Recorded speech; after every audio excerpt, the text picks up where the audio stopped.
Hello, and welcome back to another episode of C-Suite Unplugged. I'm your host, Adam Legge, and in this series, I talk to Alberta's top CEOs, entrepreneurs, and business leaders about their journey to the C-Suite, what keeps them up at night, their perspective as a leader in their industry, and their outlook on the future. If you find this episode interesting or insightful, let us know by heading over to Apple Podcasts or Spotify and leaving us a quick review and rating. Now, on to the show.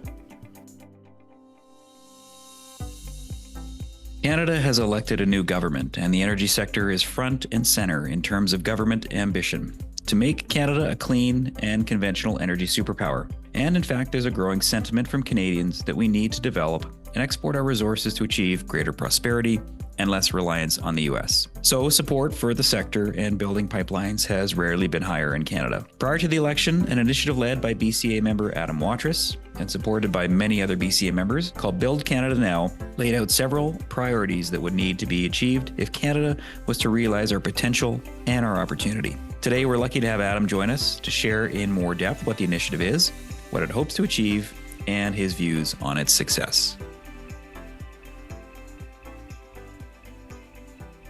Adam, welcome to the podcast. Adam, nice to see you and talk to you as always. You too. Actually, I probably should say welcome back to the podcast because you were one of our guests during COVID and the early days of what the heck government should do. So thanks for joining us again. It'd be good. I'm looking forward to our discussion. Me too. So Adam, for several years now, you've been putting out the bold ambition of Canada should be doubling its oil and gas production. Tell us, how did that idea first start and where is it at today? Sure. So maybe for context for your viewers, it's always good to sort of declare biases up front because everyone's got a bias. And I am also kind of a fan of talking about not just what are someone's opinions, but what is someone doing, because that's a lot more revealing. And so when we think about doubling production, first thing it thinks about is emissions. Mm-hmm. And what I should talk about what I'm doing on emissions. So when we think about, you got two different buckets of emissions. You got industrial and you got consumer. What I'm doing on industrial is, and I'll just be very brief about this. So our principal business, Strathcona Resources, which I'm the executive chairman of, as I know Adam, that we're the only oil company in Canada reached an agreement with the federal government for carbon capture and storage, where we announced last summer that we had partnered with Canada Growth Fund on a $2 billion investment in carbon capture and storage in our thermal oil business. Mm-hmm. And we remain the only oil company that has done that. And we can talk about that, lots about that in detail, but that's the first thing I'm doing on industrial. On consumer, also, as you know, Adam, my wife and I have been very involved in developing a hydrogen-powered, zero-emission passenger train from the Calgary airport to downtown to Banff. And that's another project we partnered with the federal government on. In this case, this is Canada Infrastructure Bank, where they're partnering with us in providing 50% of the capital, might be a couple $2 billion on that. So I think that in terms of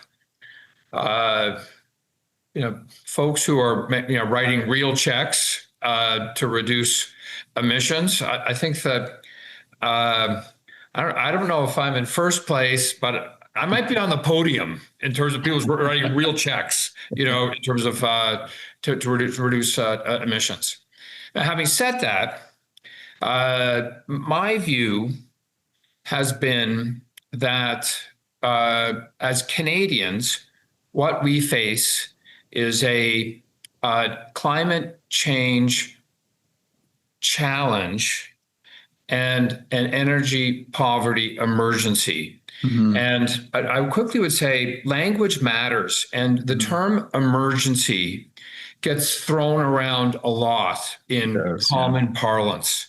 And generally speaking, how we should think about an emergency is you're in a situation where there is a near-term matter of life and death, as opposed to we have a challenge that can present an increasing problem over time.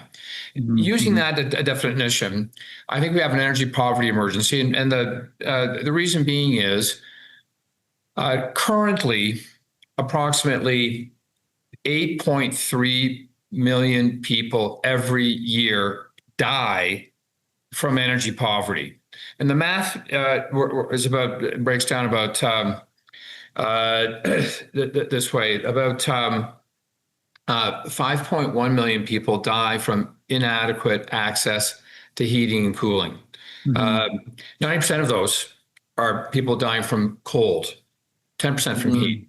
And that's according to a study from Monash University. It's the largest study ever done on this. At the same time, about 3.2 million people die from inhaling particulate matter from burning indoors wood and dung, primarily for cooking. Yeah.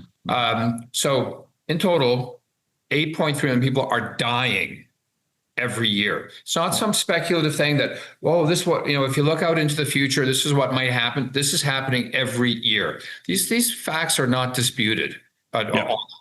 Now, because of that, I feel as Canadians, where we are very energy rich, we have a moral responsibility to try to help alleviate that energy poverty. And hence my call the last few years to double oil and gas production.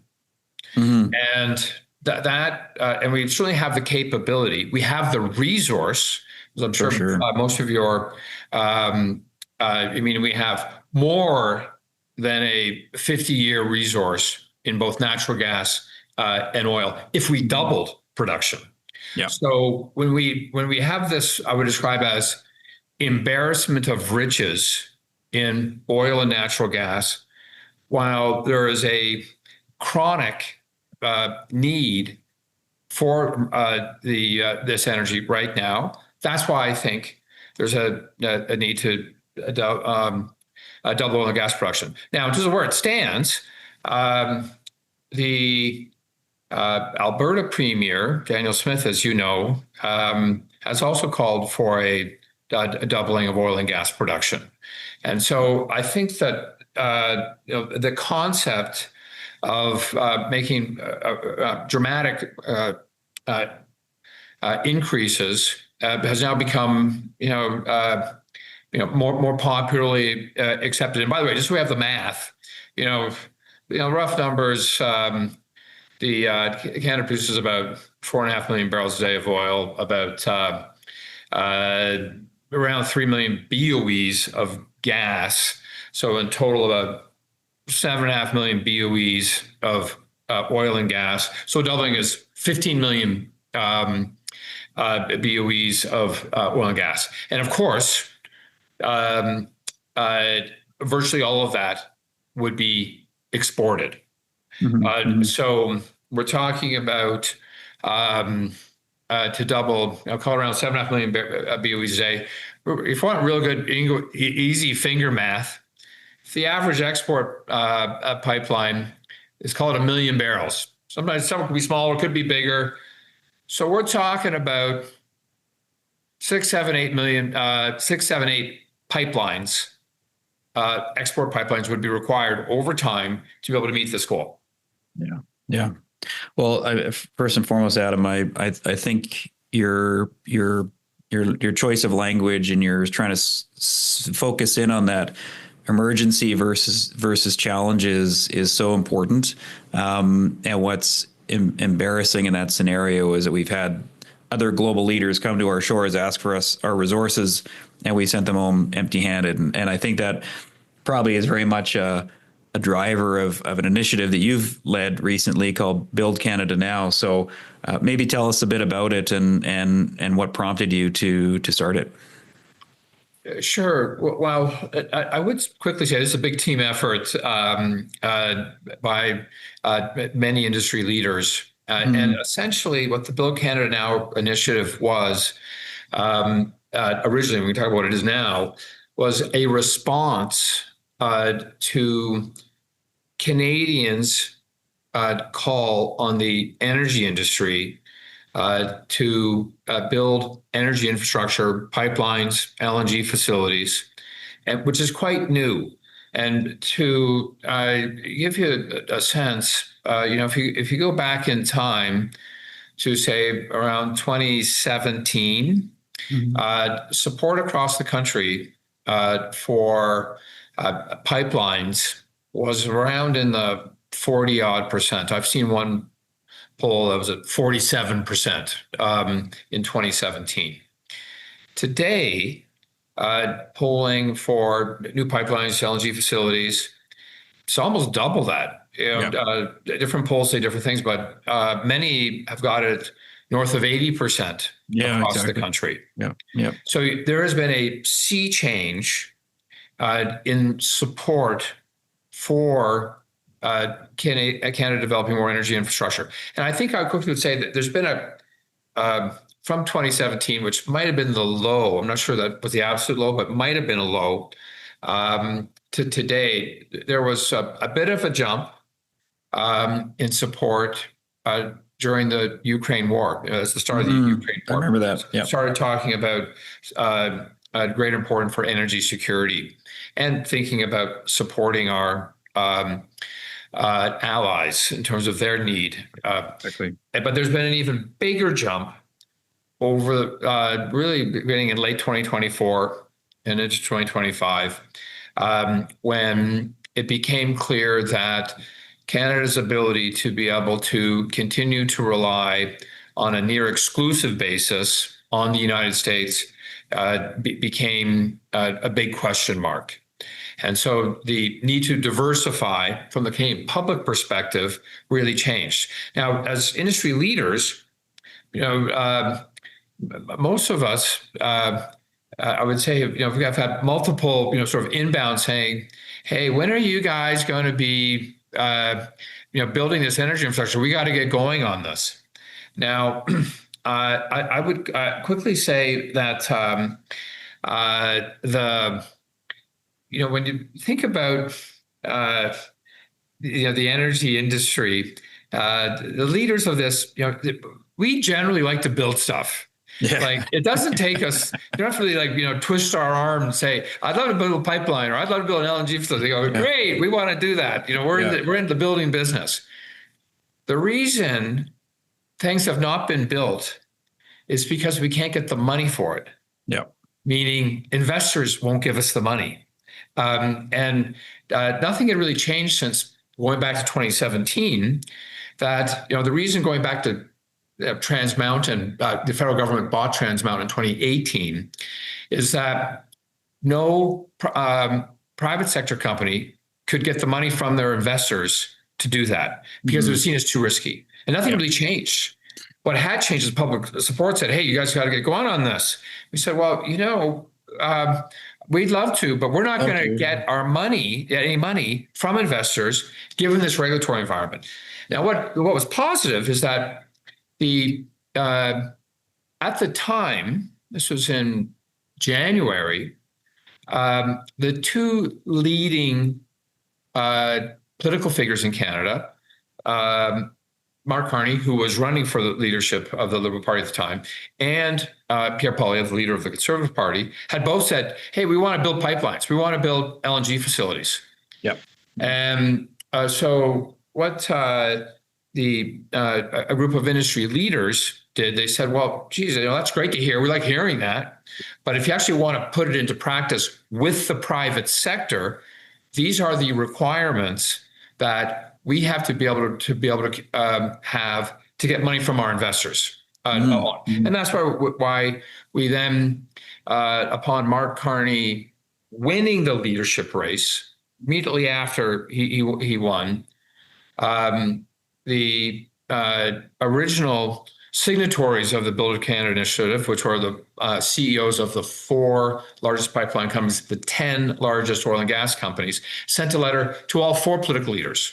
Yep. In addition to Mark Carney and Pierre Poilievre, but also Yves Blanchette, Jagmeet Singh, we all sent a letter before the campaign got started, said, hey, we hear there's a lot of demand to be able to do this. If you wanted to use the private sector, this is the regulatory policy reform that would be required.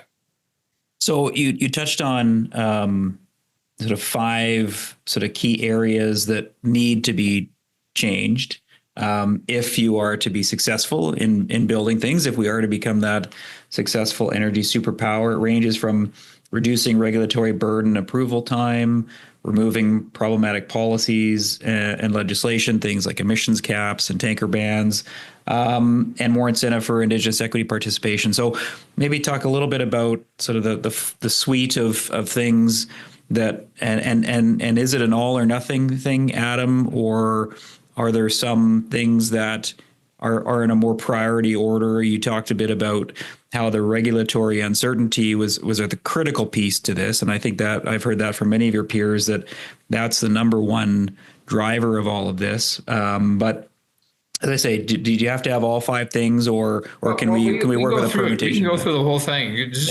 Again, these are become maybe self-evident when we go through them.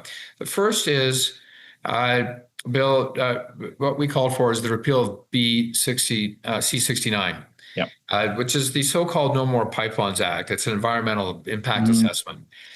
I actually am not a fan of calling it the No More Pipelines Bill, because I think more accurately, it is the No More Projects in Any Sector Anywhere Bill. Yeah, because it's more than pipelines. Meaning, now it tends to be called the No More Pipelines Bill because the energy sector just builds more projects than any other sector. But without that being repealed, no one's going to apply for it. It is so difficult. It is seen as so onerous. Meaning, I think it would be fair to say this is the most anti-development piece of legislation in the OECD. Meaning it has effectively approved nothing since its existence. So people go, gee, I don't understand why Canada has no GDP growth. Why you're not allowed to, it's impossible to approve any project. So I think that's the first table stake. The second is the repeal of BC 48, which is the tanker ban off the coast of British Columbia.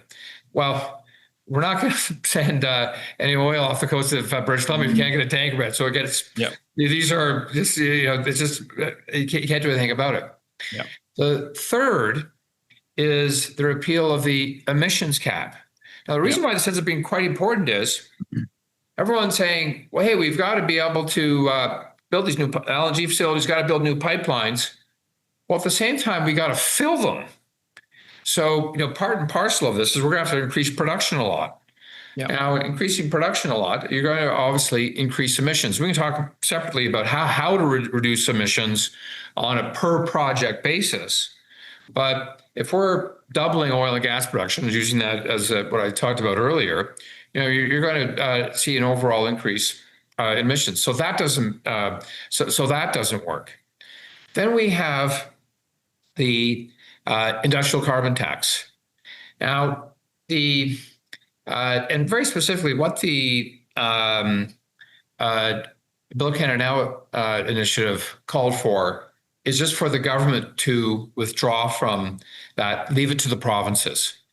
Because some provinces, will like an industrial carbon tax, others won't. As you know, Adam, Alberta and BC have both had provincial initiated industrial carbon taxes in sort of 2007 and 2008, long before the federal government got involved. So it's not like, oh, well, you have to have the federal government involved in this. No, you don't. For many, many years, most obviously in Alberta, there was industrial carbon tax without the federal government's involvement. Now, why this ends up being quite important is a very big dynamic and change is about to happen. And that is, for a very long time, essentially forever, last more than 50 years, the Canadian oil and gas industry had a very big competitive advantage in being able to access the US market because we're right next door. Yeah. But of course, we had a big transportation advantage that other countries did not have. Now we're saying, okay, well, we're going to continue to serve the US market. No one's saying, turn off the taps there. We say we want to diversify. But as we diversify, we have to start thinking about being competitive on a global basis. We're going to lose the advantage of being right next door. And by the way, who's our biggest competitor in all those overseas barrels? It's actually probably in the United States. Yeah, exactly. Those are our competitors. And so, it's interesting. The letter is called Build Canada Now. We could have called it the How to Be Competitive with the United States Oil and Gas Industry letter. And why this seems to be also very important is roughly 90% of all the capital that goes into the Canadian oil and gas business comes from the United States. Mm-hmm. People think, it's a really big international, we got to get that money out of Turkey or something. No, it comes from the United States. Okay. And so we have to think about being competitive with them and their overseas sales. Well, we may have been able to burden ourselves with that if we're just selling next door, but if we're going international, we have to think about being very competitive and not hamstringing the industry. So that was number 4. Number 5 is providing the federal government providing financial support to Indigenous communities, which we think is important. And I quickly would say is, what you will hear in none of this is none of these requirements involve the federal government writing the industry any checks. Yeah. We just think we need a regulatory environment. And then the last, which we think is required, and the last one is we want 6-month approvals, hard date for project approval, 6 months. Yeah. Now, why is that? I think it's sometimes hard for maybe some people who are not deeply engaged in the industry to understand how expensive going through these regulatory approvals are. Like as Energy East, Northern Gateway, these were $1 billion before you put a stake in the ground approval processes. That's one of the things that investors says, no more of that. We've learned that. There has to be very clear signal very quickly that this is going to get approved because it's going down these rabbit holes for a very long period of time. The investors won't give us the money. So when you go through that, that's actually 6 different items. It's hard to pick one that you don't absolutely need. Yeah, totally agree. A few things have transpired since the original letter, Adam, and I'm not sure I've got the sequence totally right, but I know you met with Mark Carney after the letter was issued. The election happened. The Liberal platform was out, and now we know the sort of the game plan. And a second letter was issued post-election, expanding the roster to 38 or so companies, and evaluating the Liberal platform against your ask. So I'd love to get a bit of an update in terms of your conversation with Mark Carney, your sense of how the Liberal platform and the professed government priorities square with your priorities, and whether you're optimistic that we'll tackle this. Because one of the things I know you've suggested the repeal of Bill C-69. Carney is committed to keeping that. The repeal of the emissions cap, he's committed to keeping that. So, where do you see the state of play as it pertains to realizing these objectives? Well, why don't we start with the second letter? Because the first letter was to the 4 federal leaders just before the election. And because we wanted to say, hey, if we're going to have a real discussion during the campaign about pipelines, LNG, this is what the discussion has to really center on. You just can't say, hey, that's our objective and we'll work on it. It was meant to be a grand letter. The second letter was after the election, after Mark Carney had won the election, and it was just sent to Mark Carney.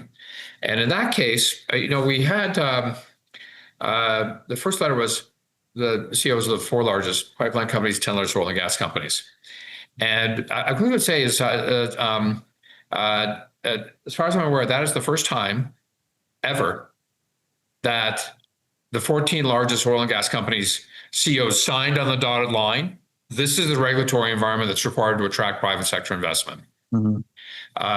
That never been done, like, less than 50 years. So, and we started with 14, which probably that represents a very high percentage of the overall sector, probably 80% or so of the sector was represented by 14. What we found is there were a lot of other people who said, geez, I love that letter. I don't count me in. And that's why I went from like 14 to 38, which I'd say, we're well into we're probably representing, I'm guessing 95% of the sector has signed on the dotted line saying, this is what's required. Now, that's a super positive thing if you're in government, because in fairness to if you're running the government and you're trying to get something built, something developed, sometimes it's, well, one company says this, another company says that, and, there's different personalities and different projects. And so it's kind of hard to, navigate your way through.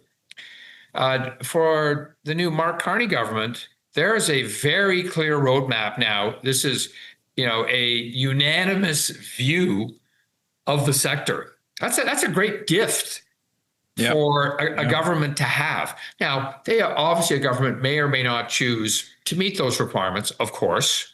But the fact that you actually know what you have to do as a government, should you want to attract private sector development, investment, is really positive.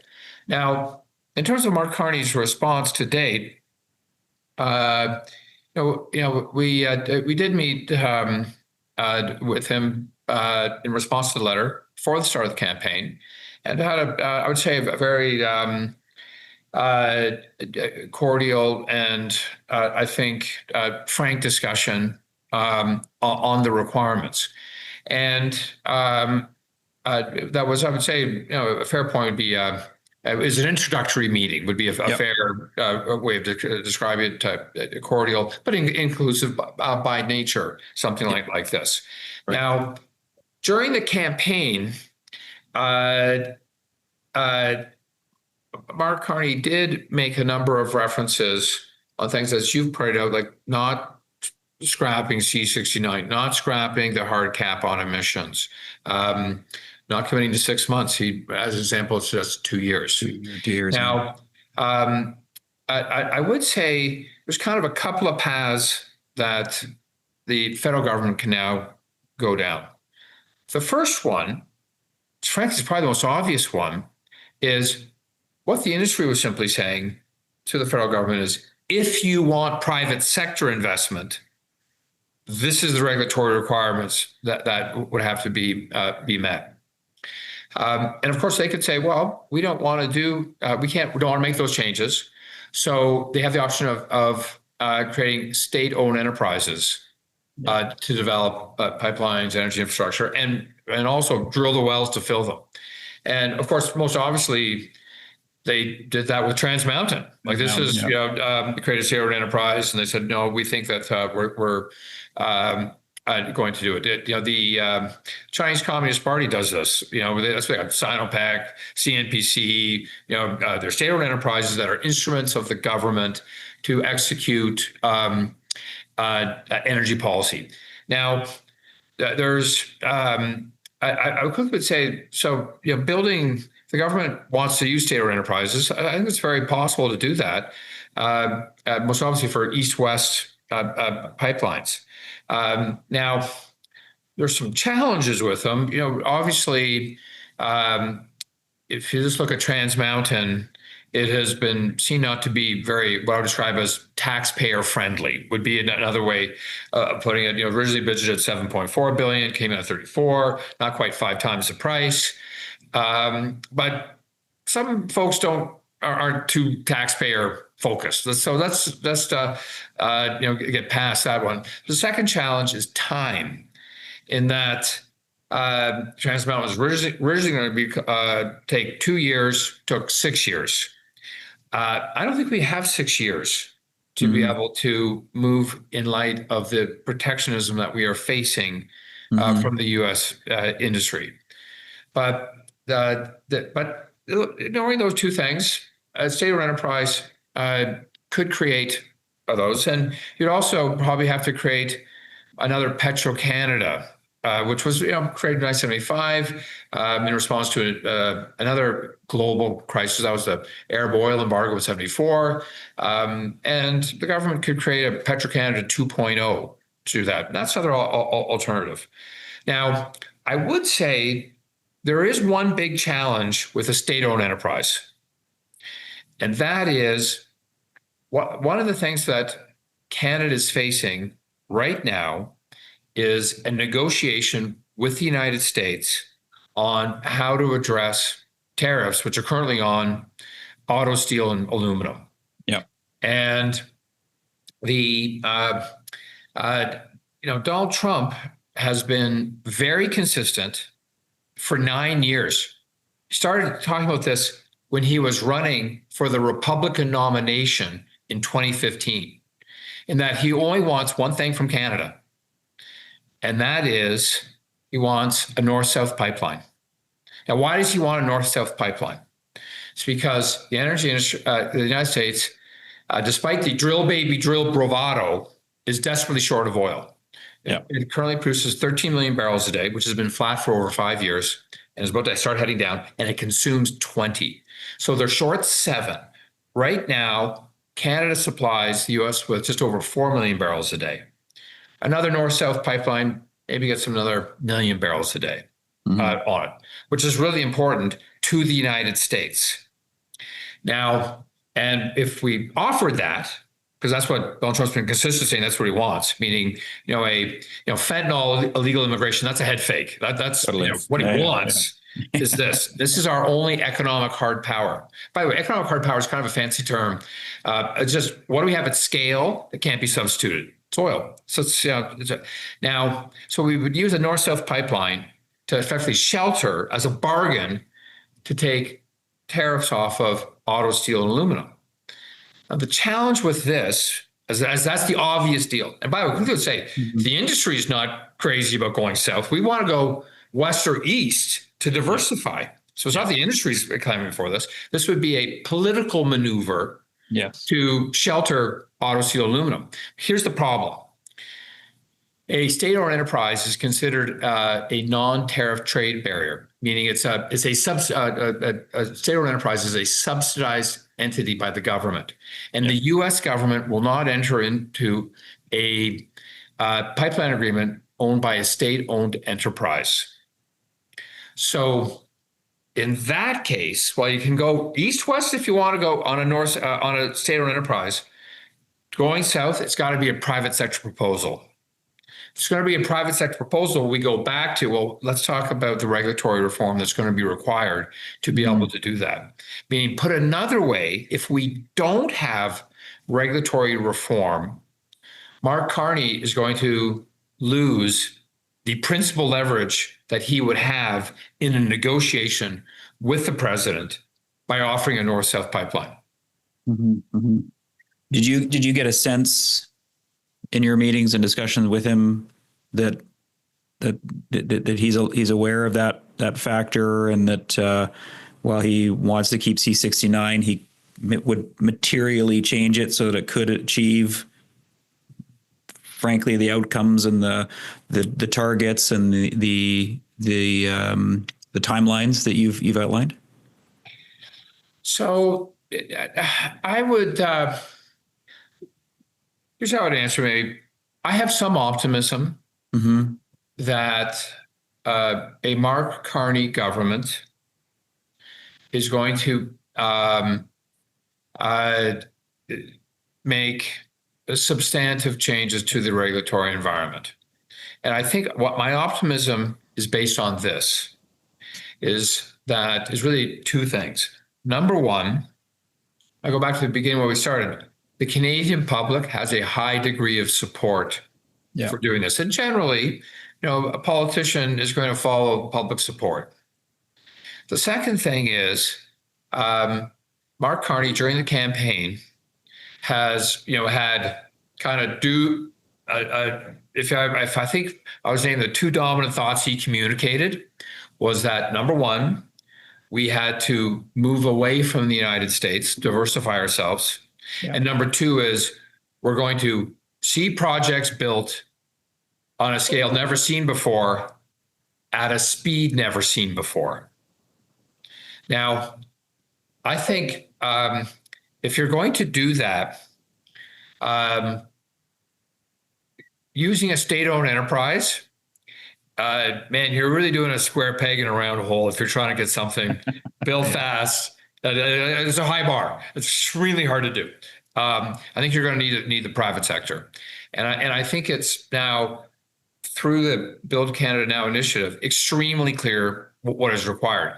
Now, I appreciate that that's going to require a fairly significant pivot from the historic federal Liberal Party's recent regulatory policy frameworks.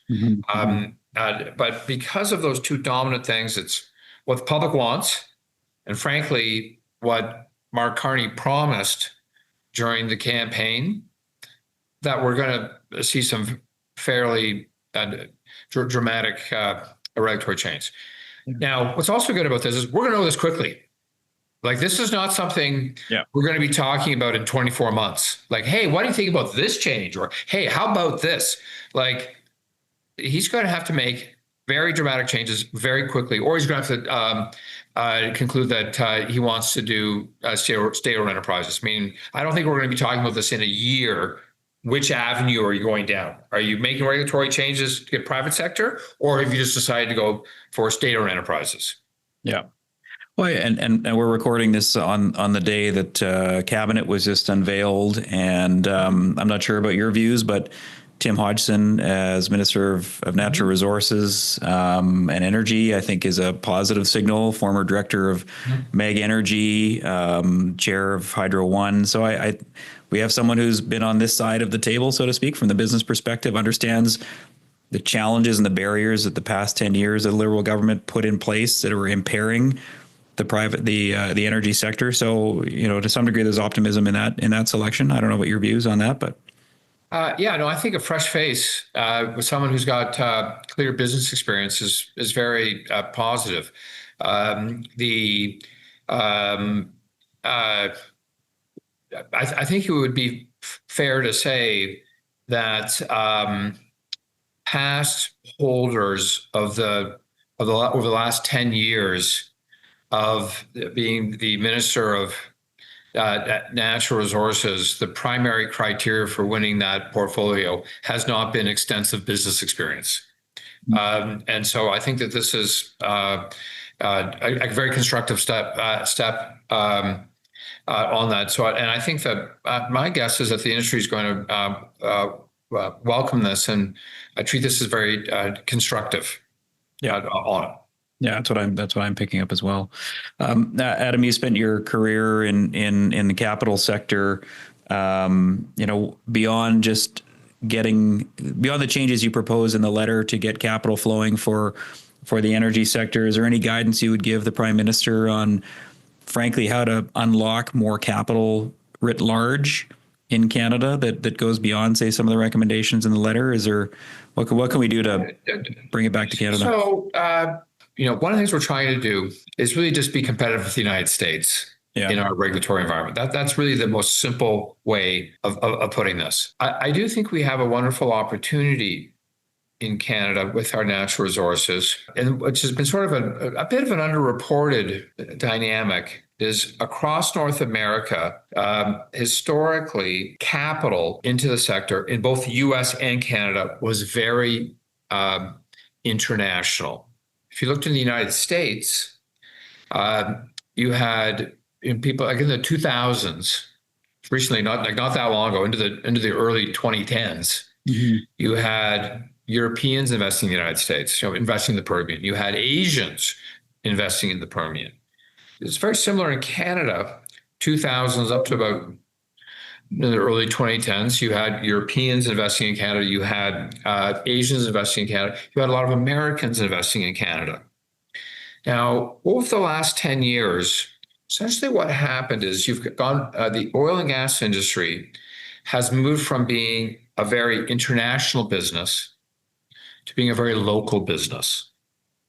Now, so if you look in the United States today, there's lots of transactions, lots of consolidation going on.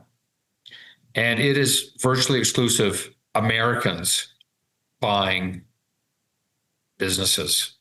So there's almost no international investment going into the US oil and gas industry.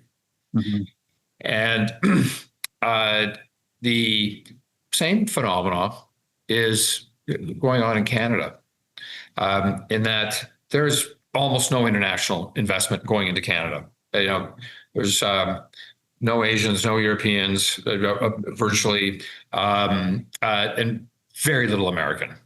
It's very different. By the way, this is a sea change that international has gone on for more than 50 years. This is a big change. Now, why is that? Both sides of the border. Well, there's two things that have gone on. The first is that the industry has gone from being capital intensive to, with the development of horizontal multi-stage fracs and the oil sands business, SAGD, it's gone from being capital intensive to hyper capital intensive. And what has been learned through some hard lessons is that these hyper capital intensive projects are very hard to manage remote control. They have really favored the local.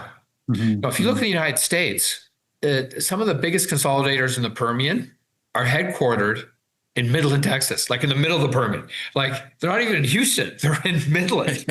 Midland, okay? Yeah, exactly. Like Houston, Houston's still doing some things, they're still buying things, but the guys in Midland, they got a big advantage. Like, you got to be so close, to know what's going on. A similar dynamic is going on in Canada, in that you're very capital intensive, you got to be really close. The second dynamic going on both sides of the border is that the industry has become more regulatory intensive, more political.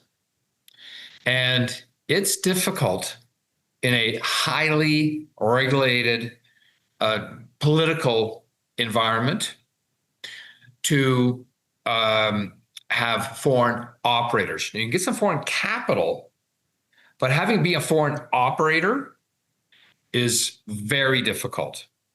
So the opportunity is having a regulatory environment, and this is both sides of the border, where the operators have a regulatory environment that they will attract foreign capital. Bringing in new companies, it's really tough. Something will be done, but it's going to be really tough, both sides of the border on it. Now, as soon as you understand that, what that's really leading to is consolidation in both sides of the border. You're seeing it tons in the United States, and there has been some, and there'll be more in Canada. That essentially what we are moving to is, instead of having, on a historic basis, we had a few dozen significant E&P companies, to now, to have a few dozen, we might have 1 dozen. Yeah. Like, it's going to be a hyper consolidated sector. And why do you need that? Because to get the foreign investors, you need to be able to take advantage of the economies of scale, operating synergies that a big business is able to do that. So the profile of the business, of the sector, is changing quite dramatically, again, on both sides of the border. Yeah. Adam, as we close here, what's next for Build Canada Now, and what action or call to action would you like to leave with the listeners? Well, the Build Canada initiative was started very informally in response to the Canadian public coming to the industry to build energy infrastructure, pipelines, LNG. Now it has taken on a bit of a ongoing life, the Build Canada Now initiative, in that it has been thus far a fairly effective vehicle to be able to have the CEOs of the sector communicate directly with the not only the federal government but also the provincial government. It started as a response to calls federally to build pipelines and LNG, but it's definitely a very effective method. And I quickly would say is, to me, as a very slight digression, historically, Canadian CEOs in all sectors, compared to their American peers, have been more commonly kept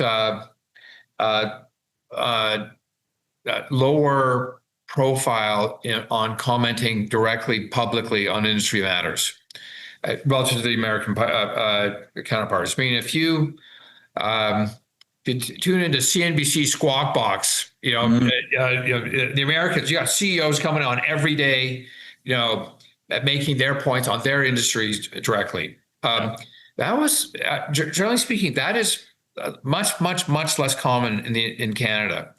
Today, that's really, I think the Build Canada Now initiative of CEOs coming forward has emboldened others, not just in the oil and gas sector, but in other sectors. So just as a quick digression.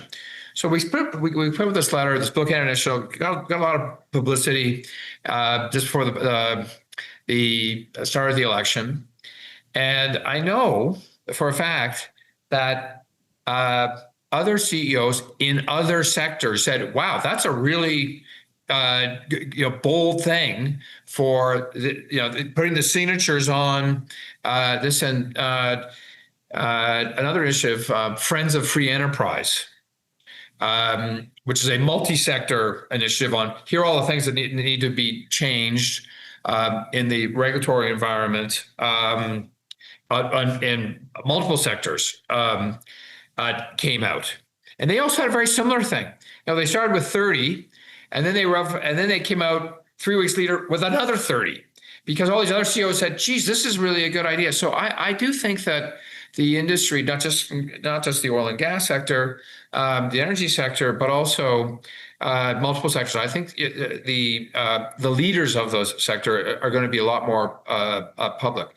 We hope the Build Canada Now initiative is able to be an effective counterparty in helping the government providing guidance to the government on what can attract investment to the Canadian sector on an ongoing basis. Well, you've started something significant here, Adam, by getting the energy sector leaders to speak out and speak up.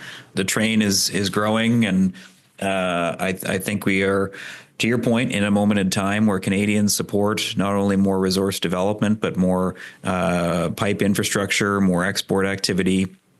So we're with you. We're advocating for the same things at the council here. So thank you for your leadership in this, and thanks for joining me on the podcast.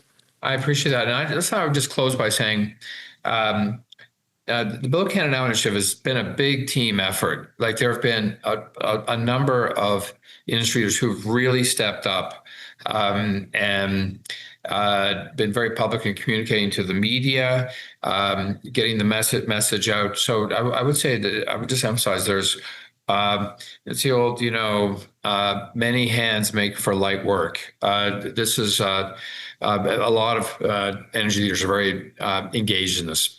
Yeah, well, I look at the roster. Many of at least the original 14 are members of the BCA. A super high overlap with Business Great Council of overlap. Alberta. Yeah, So that which is a credit to you, Adam.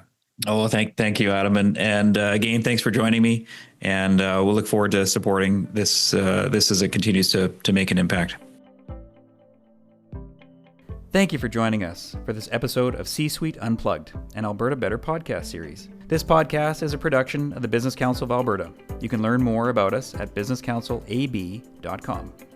We'd love to connect with you on social media, so give us a follow at BizCouncilAB, that's B-I-Z, Council AB, on Twitter, Facebook, and LinkedIn. If you like this episode and want to support our message of shared prosperity for all, please be sure to head over to Apple Podcasts, Spotify, or wherever else you get your podcasts to subscribe, rate the show, and give us a quick review. New episodes drop every other Tuesday. Thanks for listening, and see you next time.